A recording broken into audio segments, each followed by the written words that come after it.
If you're tired of the standard business and marketing fundamentals, frameworks, and funnels, you need a little mischief.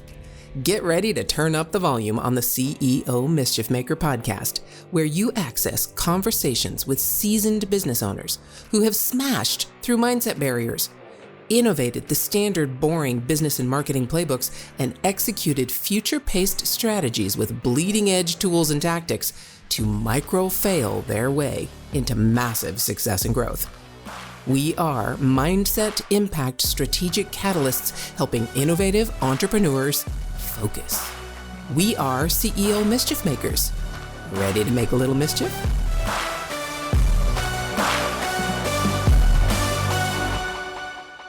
All right, so if we are talking about strategy and tactics, it must be Friday if you're listening to this when it's actually published. And if you've listened to the last two episodes that I have been privileged to chat with Dr. Eugene Choi, I can't even imagine what you're going to hear in this episode. So hang on to your hats, because now we get to dive down to almost ground level with strategy and then ground level with tactics. So just to recap what we talked about before, we've talked about a lot about mindset. You've got to go back to that episode and listen to it. I cannot, recap it in one sentence. There was so much discussed and so much gold. Then we talked about impact and innovation from that mindset, how we can impact the tools that we use around us to navigate this whole human condition that we are trying to do with business. And now strategy. All right. So tell us, welcome back first, and tell us how, especially, you've been able to get huge numbers of views of your content. What strategy did you use to encapsulate that all and actually take it and think about actions you needed to take to actually impact those people? Okay. Yes.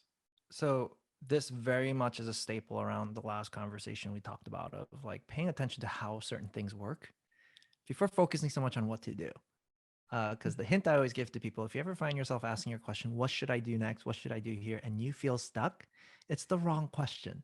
Because if you understood how it worked, you actually see all the options you have, and the joy of it is you get to choose which one resonates with you the most out of all the options you have. It's only when we're in survival, it feels like you're backed up against the wall with no options. So assuming that you're doing the mindset work, assuming that you're getting that support there, and assuming that we're in that executive state, okay, where you're able to separate your self-worth, because your self-worth can't be measured, by the way, and you take it away from your accomplishments in your life. Okay. Meaning, what does this mean? Would you love yourself even without any of your accomplishments? If the answer is no, you got mindset work to do. Forget strategy. Go back to mindset. So assuming all that's good. Okay. Because if your mindset's straight, now it's just a matter of skills and competencies, right? As a business owner, you're a part-time marketer. It's a skill. Part-time persuader. That's a skill. Communicator, skill. Sales, the list goes on. Presenter, presentations. These are all just skills and competencies that you will get better and better at as long as you're willing to do it badly in the beginning, like we mentioned in the last call. And here's the thing. I want to share one thing basically that I realized made or like this. I don't believe in silver bullets, but this is one of the things that if you understand how this works, I am telling you, it is what made the difference from people never starting a business to getting their first high ticket clients within a month. It's the thing that helped, 7-figure businesses make an extra 20% increase in revenue, right? Like all that kind of stuff. The list goes on. Is if you understand how certain things work, you can just adapt to the scenario and figure something out. I promise you. And here's the thing that I realized when it comes to strategy and tactics around marketing. So how this works is one of the things I teach a lot is around persuasion and the science behind effective marketing. And we have to understand, number one, it depends on who you're talking to. So it's never a one size fits all message, by the way. So you want to develop this adaptability. How you might talk to one group of people is going to be different from how you talk to a different group of people, because they just think differently and they use different vernacular and language. So you have to understand that whoever's in front of you, they're either in one of 4 phases of awareness around the problem that you can help them solve. I learned this from a brilliant mentor of mine. Okay. So they're in one of 4 phases of awareness. The first phase is they're unaware of the problem. They don't think they have a problem. They're either oblivious or they're just in denial. You cannot sell to these people. They will not buy what you have to offer, whether it's an idea, a concept, a product, a service. So when people are unaware, this is where some marketing goes wrong, is you're trying to sell to someone that doesn't think they need anything. They don't have a problem, so they're not going to buy. The second phase of awareness is I'm aware of the symptoms of the problem. So if you're a business that's starting off, this is your sweet spot actually, and I'll reveal why. You want to be able to meet people that are having aware enough of the problem that they're experiencing the pain of the symptoms of the problem, but they don't have clarity on what's actually the problem. Is that making sense so far? So I give an Yes. example. Imagine you're runny nose, congested, you have a fever. So you're sitting there. What most people will do, they'll self-diagnose. They're going, maybe I have a cold. So they self-treat. You'll go to the pharmacy, you'll buy some cold medicine, you go home, you take it for 2 weeks, and you're still sick. It's not working. This is what symptom aware feels like. It's you don't have clarity on what the true problem is, but you keep trying things and it's not working. So right before the call here, like we were chatting a little bit about, you have people that frustrate you. Like the heartbreaking thing for you is people telling you, I've paid this much money to try learning how to build this chatbot, right? And it's still not getting me the result I'm looking for. So this is the experience of a lot of your ideal clients, is they're aware of the symptoms, but they're not aware of the true problem. So now imagine the third phase of awareness is problem awareness. We're talking like the root cause. Okay. It's not enough to just tell you what your problem is. No one likes being told what their problem is, right? The real key here is you realize it for yourself. And I provide enough context for you to connect the dots yourself, where it feels like you did it, not me, if that makes sense. So then you actually care about solving the real problem. No one likes being told what their problem is. I mean, case in point, smokers know smoking's bad, but just because you tell them smoking's bad doesn't mean they'll stop smoking. So the thing to think about is, well, imagine you're having those cold symptoms. I'm going to piggyback off that analogy.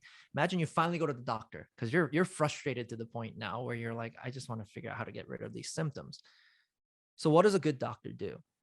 This applies to your messaging, by the way, when you're building relationships, whether it's automated or not automated, is you have to validate the symptoms. What does a good doctor do? They'll ask you about your symptoms. Have you been having a fever? And I'm judging, right? Like, yes, I've been having a fever. Okay. Have you been having congestion? Yes. And a great doctor already knows what's happening for you. They might ask you oddly specific questions like, have you been taking cold medicine and it's not working? And at some point, you as the client or the patient in this case is sitting there going, how does this person know exactly what I'm going through? You know what that does psychologically? You're assuming this person must know what I have and they can help me. You've already established trust and rapport because you're so good at establishing and confirming the symptoms I'm going through as the client. Is that making sense so far? Absolutely. Right? So when you do that, then because the trust is there, I'm ready to reveal what the actual problem is. So the doctor might say, okay, based on everything you're sharing with me, you don't have a cold. What you thought the problem isn't the problem. What you actually have is bacterial pneumonia. So, but here's the thing. It doesn't end there. It's not enough.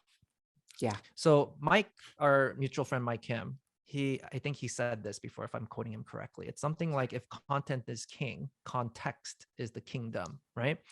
So this is where context is extremely important, whether it's case studies, testimonials, right? Whatever evidence you can show in terms of context to help me connect the dots for myself. So a good doctor in that analogy, we can workshop this if you want to around it. This applies to any field, by the way, right? Right. But in that doctor analogy, he might give you more context. He might say, well, based on what I'm seeing here, and I confirmed that you have bacterial pneumonia, here's why.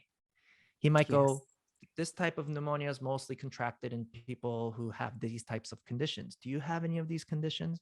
And the patient might sit there going, oh yeah, I have that. I have that. I have that. So I'm self-realizing, right? Yes. It's also contracted in this type of setting. Have you been in this type of setting? Oh my God, actually, I just moved into this type of setting 3 weeks ago. And that's when the symptoms started.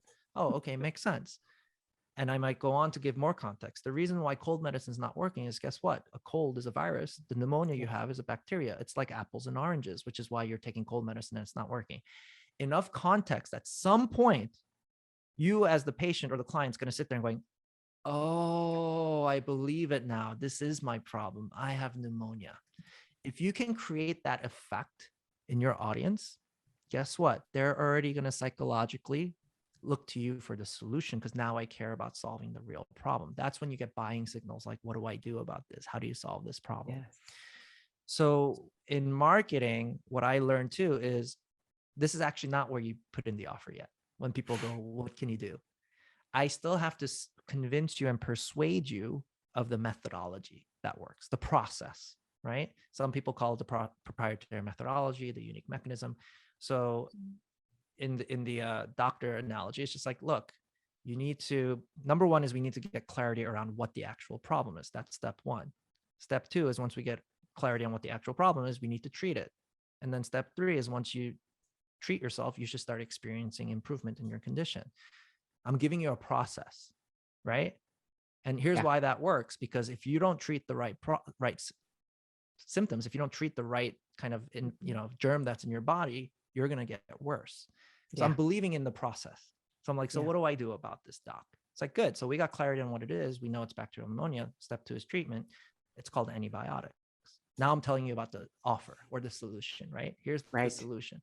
So this is kind of the process. Is once I believe in the real problem, I need to believe in that there's an actual process to solve this problem. You need to show me the process before telling me what the offer or the solution is. Then I'm ready to talk numbers and solution and details.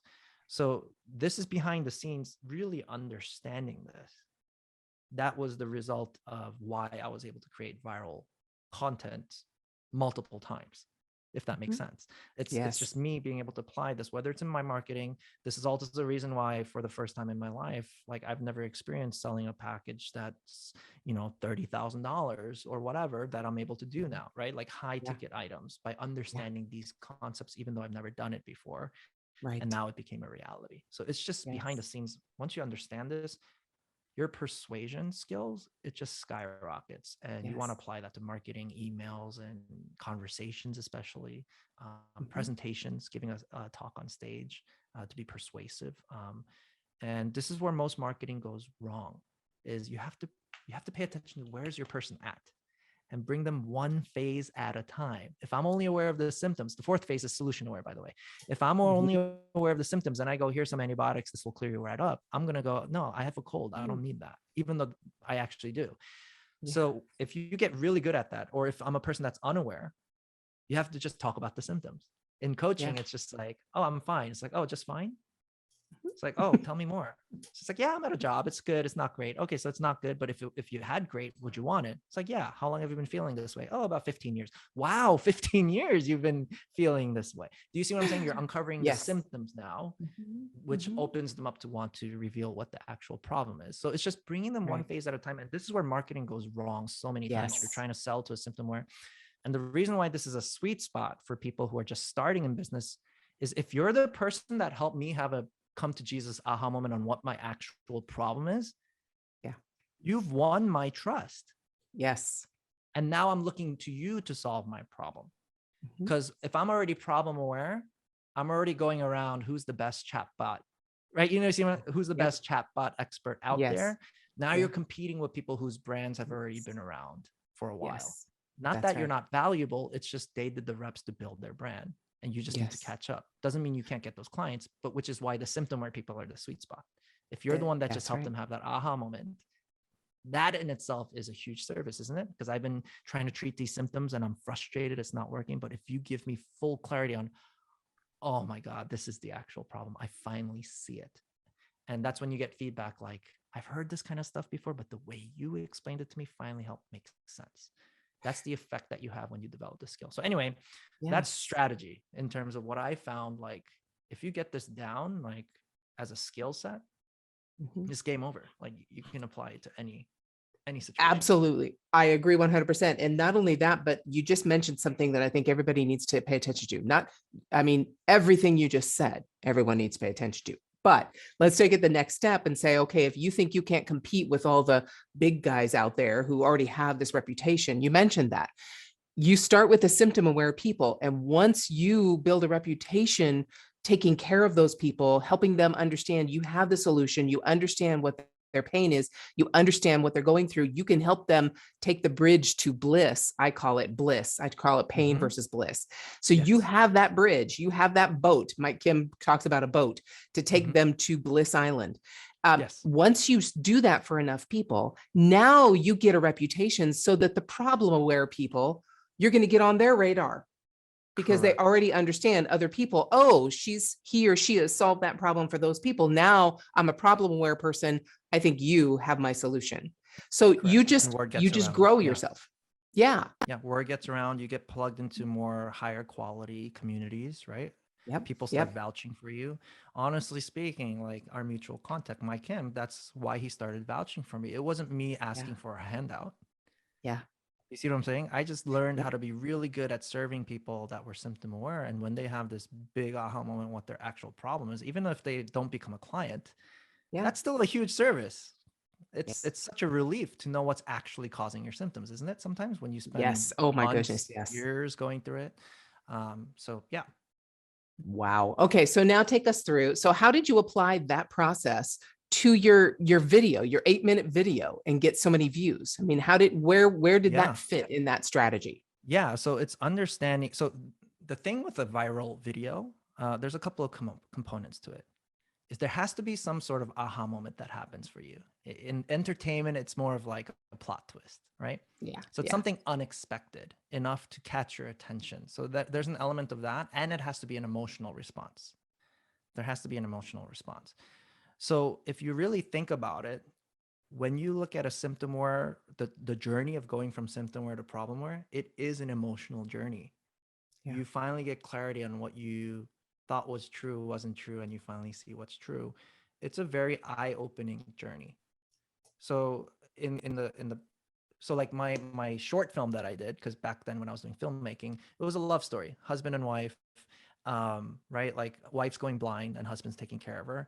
And the plot twist is you watch the wife struggling with trying to continue to live her normal life, right? She's like an architect and stuff, so she's continuing to work, and she thought she was doing it herself the whole time, but behind the scenes her husband was, like moving things around and making sure she doesn't get hurt and stuff like that. That was like the big reveal.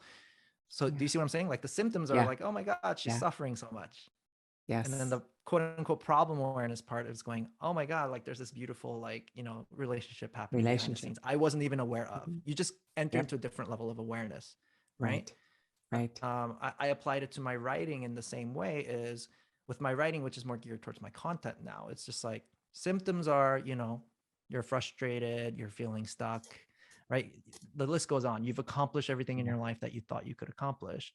But what most people aren't aware of is like, yeah, it's your brain in a survival mode. So the big aha with my marketing is just like, I just kind of like we did on the last episode, I just show Mhm. you what does survival actually look like, right? Are you Mhm. procrastinating? Are you reactively doing this without thinking? Are you numbing Yeah. yourself? Yeah. That's Yeah. the big aha more, especially for high performers, I realized, because that was, I guess that's a niche that quote unquote in the marketing that I found Oh is like yeah. people who consider Mhm. themselves high performers. I'm able to Right. show them, nope, you're not at the highest level of performance. If you feel like that you have to work your ass off to get there and you're so proud of how hard Mhm. you work, right? Yes. You're not there yet. And then that's a Yeah. big aha moment for a lot of these are like, owners of 7-figure businesses and like Mhm. political leaders sometimes. Mhm. And they just Mhm. have this come to Jesus moment of, oh my God, you're right. I Yeah. have been fighting and that's Yeah. holding me back. So Yeah. it's like now you're becoming problem aware. So that's how I applied it to my writing. And then it's just through my messaging and my words of providing the context. So now I have a toolbox of that. That's my tactics, right? I have Yes. stories, analogies, Mhm. explanations, presentations to be able to provide this context so that when you come into contact with it, you have the Yeah. aha moment for yourself because of the context versus me telling you what your problem is. And that's where marketing goes wrong, Completely. right? Yeah. Completely. I was just on a call with a credit union and they were talking to me about a bot they're having built and they're kind of confused and all over the place. This is their words. And I said, well, the first place we would need to start is strategy. And they're like, well, we don't want to really spend a lot of time in strategy. And why would we need to do that? And I'm like, well, okay, here's the deal. If there's an architect or there's a home builder contractor and he or she walks into a half-built house, are they just going to take up and start building the house, or are they going to go look at the plans and see what's going on with the plans and if there need to be any changes made before they dive in to Correct. actually start building again? So I can't come in and just take up some chatbot building ideas without knowing where they where Yeah. their root is, what they're built Right. on. Yeah. That same concept. And Because what if you the make the aha problem happens. worse? Yeah. What if you're making the Mhm. problem worse because they were Mhm. solving the wrong problem to begin with, and That's you keep right. solving that wrong problem? That's it. And And how so many when times you do we have talk to that people, experience? Yeah. yeah, that's what I see where that aha, where oh, I get it. And it's not like I'm trying to sell them something else. Not trying to sell them a solution or a strategy. I'm explaining to them the process so that they can understand and either buy into that process or not believe it. Right. And see how it works. And those kinds of analogies. Is that what you're talking about with Right. your toolbox? You just gave context, right? That's You it. just used that Mhm. house context. So then I'm sitting there going, oh, I Oh, get it now. So yeah, that's a right. skill. That persuasion is a skill. And what you did was you just brought someone from symptomware, which is just fix my problem, fix my symptoms, please. I don't know what Yes. the real problem is, which is why I'm here for you. Yes. But you're there going, no, that's already the wrong mindset. This is where it comes Yes. back to mindset. It's like you're already in the That's it. wrong mindset. We need to work smarter, not harder. So let me show you what the actual problem is. Mhm. It's like the first Yeah. thing is we have to see if we're even solving the right problem, right? And then you Yes. gave the analogy. And at some point, so yeah, one of the books I always recommend is this book called Art of Explanation. It's this big orange book by Lee Ah, Lefevre. It's literally a mhm. book about explaining that explains to you how to explain things well, right? So like analogies, stories is one of those Yes. strategies, right? Yes. So this is where the customer becomes priority is, are they getting it or not? Mhm. Because if And they you don't have to get it, have, they're not a yeah, client yet, or they're going to be a difficult client. that's right. And you have to have, here's where really the talent gets into it. And the experience gets into it, which I'm sure you have a lot of these. You have to understand the person you're speaking to. So I'm not going to use the house analogy on usually someone who's say 19 years old. They may not have that experience of buying a house or building a house. I'm Correct. not going to use an analogy that is typically female in relation of being a mother to a group of contractors who are men. Yeah. I'm going to adapt the story to the audience and make sure that I'm going to um, put the context into something that is very familiar for them. Correct. So as long as you understand how this works, what you say can be flexible, just like that chef we mentioned in a few episodes Yes. ago, is you can put a whole new Yes. set of ingredients in front of the chef and they can still cook a delicious meal. You That's it. imagine having that same skill, right? Mhm. Because you Mhm. understand how persuasion Mhm. works, you're able to sit there and look at the person in front of you. And even though if you're making it up on off the top of your head, which I've done, it can Yes. still persuade them, right? Yes. And it's a Yes. skill I had to learn. This is something I did all day, every day for Mhm. years with multiple Yeah. businesses, helping them look at their message and be like, this is why it's not persuasive, right? Or you're missing the Yes. problem awareness here based on the person you're trying to talk to. They're not going to get it if you're explaining it in this way, or Yes. you're using too much jargon, right? You're a Mhm. scientist using too much Mhm. jargon to an average person when you're trying to help the average person that's not a scientist. Stop using your Yes. jargon, right? Yes. Stuff like Yes. that. Yeah. Yes. And that's exactly that's why we've gone through this process. I'm so you have delineated it so well. We've gone through this process from mindset to impact and innovation and now strategy, because the strategy and tactics are exactly like you said. They're just skills to be learned. They are Yes. just processes to be implemented. There is no magic bullet to them in that respect, except Correct. when you learn them and put them into the context you talk about, and then bring in your mindset shifts that you've made. You have brilliance in front of you. Yes. And you're able to develop these skills you never thought you would be able to develop. Oh, And especially when it's marketing, empathy is so important in marketing. Because like we're talking mhm. about, you have to meet the person where they're at. But guess what? When you're in survival and your mindset's not, you literally can't be empathetic when you're in survival. When you're busy, worried about the way you look, the way you sound, you're doubting your capabilities, you're not keeping the focus on the client. This is why when a client comes up to me and says, what should I say to close this client? I'm like, I don't know what you should say. Can you give me more context here? Like, Yeah. uh, tell me what the person's up at night worried about. Tell me what's the problem. If they solved it, would absolutely, they'd be over the moon about. And if they don't know, I'm like, you're already asking the wrong question. Those exact Right. questions, go ask it to the person, right? Go find Yes. out for yourself first. You can't sell them yet unless you know what's going No, on. So it's that's just right. like, it's this attitude of understand how it works before what to do, right? And I've seen this time and time again with some of the most brilliant leaders. They truly live that out, which is why no matter how much of a fire it looks like it's in front of you, they're able to stay calm and navigate Yes. the uncertainty, right? In the leadership space, it's called volatility. There's something called VUCA, volatility, uncertainty, complexity, and ambiguity. As leaders Mhm. or entrepreneurs, we face that on a daily basis, and it's going to trigger survival state a lot for people, which is because when we're cavemen, you go to uncertain territory, you might get killed by a Not wild good. animal. Your brain's hardwired to do that. So this is why it's just like a competency or skill set. If we're talking about that, mindset's a competency and a skill set as well. So anyway, that was the thing I realized. It's just like game changing is understand how it works. Then you can be adaptable. You can stay empathetic and curious about the person in front of you and just serve them. Bring them one phase of awareness at a time. Be patient and empathetic. And then I can't tell you how many times I've seen this succeed for people when they really, really internalize this. Yeah. And then the only other thing I would add to that is something that I've adopted for a couple of years now is have no expectation of the outcome. Correct. If I have an expectation that this person in front of me will buy from me, and I just have to make them do it or uncover this thing to make them do it, you will lead the conversation toward that goal, not the best goal for the person. Exactly. So expectation, if I have no expectation, I'm going to put the symptoms up there. I'm going to help them with the understanding of the process, and then I'm going to be able to provide the solution to them. But I have no expectation that they're going to meet me where I am in that process and agree and believe me and dive in and give me thousands of dollars, right? Because then I'm not listening. I have my own intent. 100%. Because think, who's the focus on when you're in survival? It's yourself. One of the ways I tell people to pay attention is pay attention to the pronouns you're using. Because when you're tied to an outcome, I really want this. I really want this to happen. I even if you're trying to use and disguise the language for other people, I really want other people to experience this. You're still using the word I, right? When you're empathetic, you don't even exist. You're not thinking about yourself when you're truly empathetic. So that's one way to tell another hint at if you're already in survival. Because if you're tied to an outcome, who likes the high pressure salesman you can clearly tell they're there for a paycheck. They don't actually care. Who likes that? No one likes that.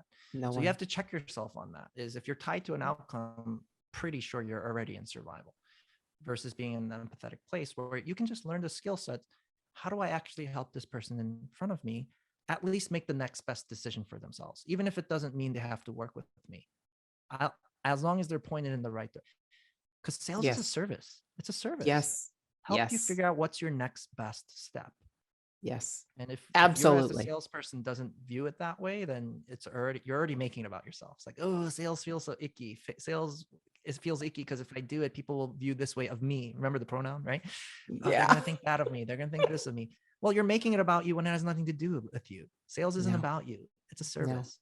Do what's best for the person in front of you. And just like a person you love, you would do everything in your power. If you knew something was really good for them, you would try to persuade them to do it. It's the same with sales. If you can clearly see this is going to be helpful for them, it's going to help them save money, increase their profit margins, help them feel better, help their mindset get better. Why wouldn't you persuade it? Because then that's when mindset kicks in too. I have imposter syndrome. I don't feel like I'm worth much. So you just want to develop the wisdom and the discernment. Like, is this a mindset thing happening for you? Then get mindset support, right? If this is truly a strategy and tactic thing, then get strategy and tactic, because now it's competency and skill sets. So that's how I approach it. That made it for me. Like so helpful for me. Yes, exactly. And this can come full circle in everything we do. So once we reach a particular point, let's say we're trying to create a product or create a service, and we handle the mindset of imposter. Who am I to do this? Why would anyone pay me? Why would anyone pay attention to me? And then we get through that, understand that, then we build the product. Now we're going to market it, and we have to get over mindset issues for that. How can I speak to people? Maybe I don't know enough. All those same concepts. We just have to keep doing this exercise. Each time we grow, each time we want to do something different, each time we want to adapt ourselves to the next level we're trying to reach, we always have to come back to this process. Mindset, impact and innovation, and then dive in and do the strategy and tactics. Every 100%. Single time we're faced with that, it's the same process. It's just the next level up. Yeah, exactly. Because once your mindset's straight, it's just skills and competencies, strategy. It's just doing it. Yeah. It's just doing it. And then you get the results. I always say business is simple, not necessarily easy, but it is that simple, right? Like marketing principles, best practices, they're true. So I agree with you. And for a lot of people, that's why I think I love what you're doing, because it does start with the mindset is the place to start. Mhm. Because there's a lot of things we make about ourselves when it has nothing to do with ourselves. Absolutely. And then think about what's Absolutely. happening at a brain level. You're literally not able to innovate. You're literally not able to be empathetic and make impact. You're literally not able to connect with the people you can help, because in fact, you're disconnecting from them Yes. and making it Because you're about you. So surviving, because you're doing all, exactly. yes, yes. Yeah. Dr. Eugene Choi, oh my goodness. I have enjoyed our conversation immensely. I can't wait to have the next one. I know we're connected, and I really just can't wait to follow you on your journey and participate in your journey and the wonderful things you're doing.